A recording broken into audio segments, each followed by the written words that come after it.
This is an Olympus pediatric colonoscope, and we're going to talk about the angulation deflection. We have four ways: up, down, right, and left. And the up angulation should be 180 degrees.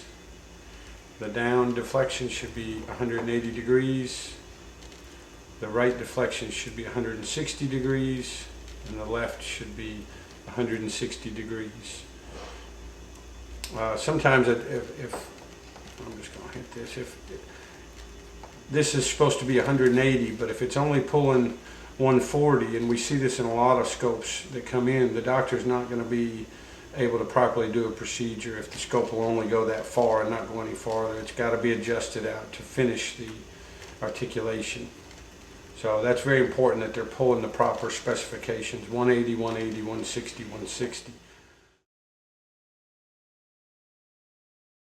The other problem that can happen is through repeated fluid invasions or just wear and tear on the scope, that the scope becomes very difficult to articulate.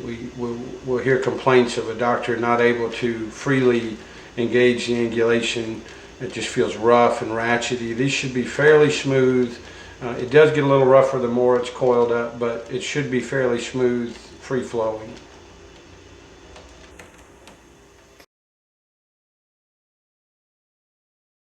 The up-down knob, the lock is on the bottom.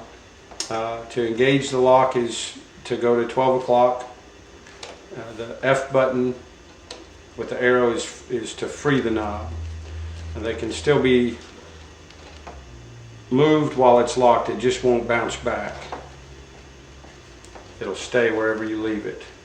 And when you hit free, it should bounce back. Same with the right, left. It'll stay in place when it's locked, and when you disengage it, it starts to bounce back.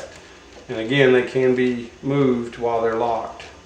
Some doctors lock them in as they start their procedure, so that if they see something they want to look at, the scope's not moving around so much. One of the problems we see on these is this lock will strip out, and we'll get this noise during a procedure a lot. As the doctor moves the knob, the lock goes with it, so every time he moves it, we're getting that clicking noise. That's the lock here needs to be rebuilt. It will be stripped out and cause further problems.